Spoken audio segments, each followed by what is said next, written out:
कि हजरत उमर के जीवन की एक बड़ी प्यारी घटना याद आ गई कि एक बार उन्हों का दुश्मन जो नाल दा बादशाह सी, नाल दे देश दा बादशाह सी, उन्हें हजरत उमर नूं खत्म करने वास्ते अपने एक गुलाम नूं भेजिया और उन्होंने कुछ इतर दिते, इतर कहते हैं सेंट नूं, और नाल एक जहर की शीशी दी और यह गल कही कि पहला इतर दई, जदों इहदी स्मैल वो लैणगे सोहनी लगेगी, फिर नाल ही वो इतर विच जहर की शीशी रख दई।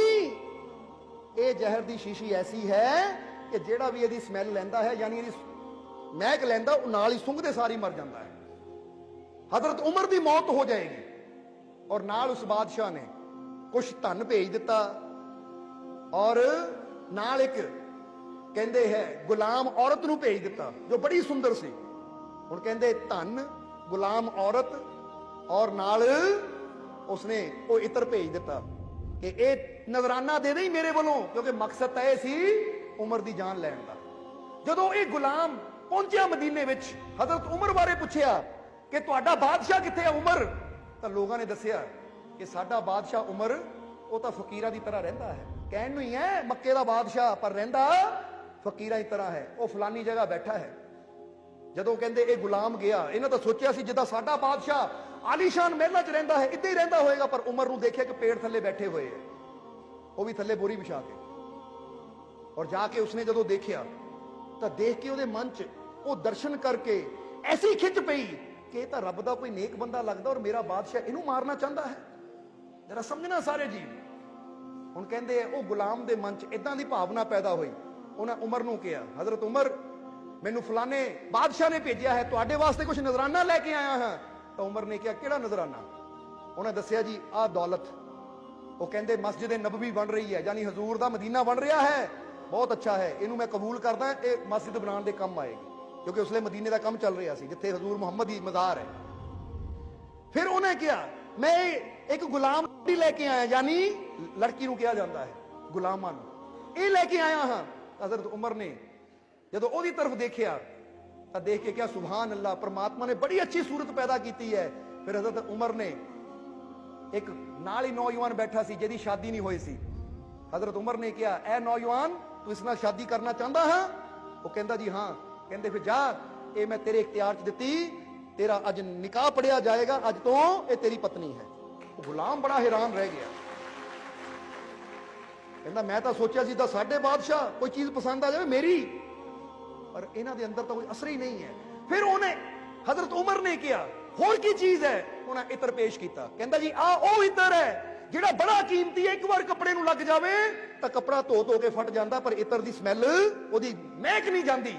हजरत उमर ने कहा लिया फिर, ये मेरी हजूर दी मज़ार ते सुटन दे काम आएगा, क्योंकि मेरे हजूर दी मज़ार चों महक आनी चाहिए, मेरे मुर्शद दी मज़ार चों। ये आशिक दा प्रेम।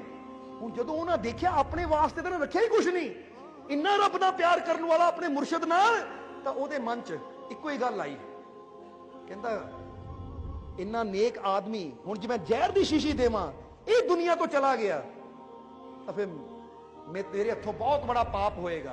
इसलिए उन्हें की कीता, वो शीशी दी। हजरत उमर कहंदे होर कुछ है? वो कहंदा जी आ शीशी है। कहंदे की है? वो कहंदा जी सच दसां इहदे च जहर है, ये जहर दी गंध लैण नाल ही, महक लैण नाल ही बंदा मर जाता है। इसलिए हुण भेजिया तां मारन वास्ते सी, पर उन्हें गल किदां बदली कि यह भेजिया है ताकि जे कोई तुहाडा दुश्मन होवे, जेड़ा तुहानू लगे मेरा दुश्मन है, तां ये जहर तुसी ओनू दे के मार सकदे हो। हजरत उमर ने हस के शीशी पकड़ी, कहते है एक मेरा सब तो बड़ा दुश्मन, अच्छा कीता तू जहर ले आया। वो कहता जी केड़ा तुहाडा दुश्मन है, क्योंकि जिथे तक तुसी मैनू नजर आंदे हो तुहाडा दुश्मन तो कोई हो ही नहीं सकता। वो कहते है लिया बहुत अच्छा है तू जहर ले आया। वो कहते जी दुश्मन केड़ा है? तो हजरत उमर कहते तू नहीं जान सकता, क्योंकि मेरा दुश्मन मेरे अंदर बैठा है, नफ्स, ये मन, तेरा गौर करना। कहते अच्छा होया इनू ले आया, ये दुश्मन का मरना जरूरी सी, और तू कहता है यदि महक लैण ने बंदा मर जाता। वो कहता जी हाँ। उन्होंने शीशी खोली, पी गए, बिस्मिल्लाह कह के रब दा नाम लैके शीशी पी गए। वो गुलाम दा तां हथ पैर कंबण लग गए, जेदी महक लैण ने बंदा मर सकता, इन्ना शक्तिशाली खतरनाक जहर, वो पूरी शीशी पी गए, छोटी गई, ये तो हुण खत्म। हजरत उमर बैठ गए, चेहरा लाल हो गया, पसीना आना शुरू हो गया। और एक गुलाम डरना शुरू हो गया। 10-15 मिनट बाद हजरत उमर ने अखां खोलियां, मुस्कुराए, कहते डर क्यों रहा है? फिक्र ना कर, मैं अपने मालिक के विश्वास से जहर पीता है और मेरे मालिक की ताकत जहर नालों बहुत बड़ी है। जिदा मीरा ने सतगुर के भरोसे जहर पी लिया सी ना, तो जहर ने उन्हें कुछ नहीं बिगाड़िया। हजरत उमर ने की साबित किया? वो कहते दुनिया दे कोई भी जहर ओदी रहमत तो बड़ा नहीं है।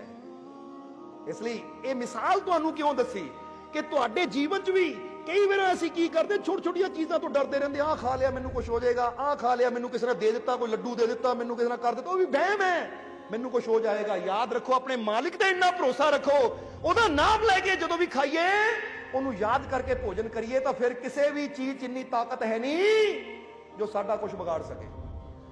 बस अपनी सुरती, अपना ध्यान अपने मालिक वाल रखना है। तो जिदा हजरत उमर ने कहा कि सब तो बड़ा दुश्मन तो मेरे अंदर है, तो तुसीं भी जरा सोचो ਇਹ ਗੱਲ ਨੂੰ ਕਿ ਸਭ ਤੋਂ ਬੜਾ ਦੁਸ਼ਮਣ ਕਿੱਥੇ ਹੈ। ਤੁਸੀਂ ਕਹਿੰਦੇ ਉਹ ਗੁਆਂਢੀ ਮੇਰਾ ਦੁਸ਼ਮਣ, ਉਹ ਫਲਾਨਾ ਇਨਸਾਨ ਮੇਰਾ ਦੁਸ਼ਮਣ। ਉਹ ਕਹਿੰਦੇ ਸਭ ਤੋਂ ਬੜਾ ਦੁਸ਼ਮਣ ਤਾਂ ਤੇਰੇ ਅੰਦਰ ਬੈਠਾ। ਇਹ ਮਨ ਜੋ ਵਹਿਮਾਂ ਭਰਮਾਂ ਨਾਲ ਜੁੜ ਗਿਆ ਤਾਂ ਤੇਰਾ ਦੁਸ਼ਮਣ ਹੈ। ਜਦੋਂ ਪ੍ਰਭੂ ਦੇ ਵਿਸ਼ਵਾਸ ਨਾਲ ਜੁੜ ਗਿਆ ਤਾਂ ਇਹੀ ਤੇਰਾ ਮਿੱਤਰ ਬਣ ਜਾਂਦਾ ਹੈ। ਇਸ ਲਈ ਆਪਣੇ ਪ੍ਰਭੂ ਤੇ ਵਿਸ਼ਵਾਸ ਰੱਖਾਂਗੇ ਤਾਂ ਫਿਰ ਇਹ ਮਨ ਹੀ ਸਾਡਾ ਮਿੱਤਰ ਬਣ ਜਾਂਦਾ।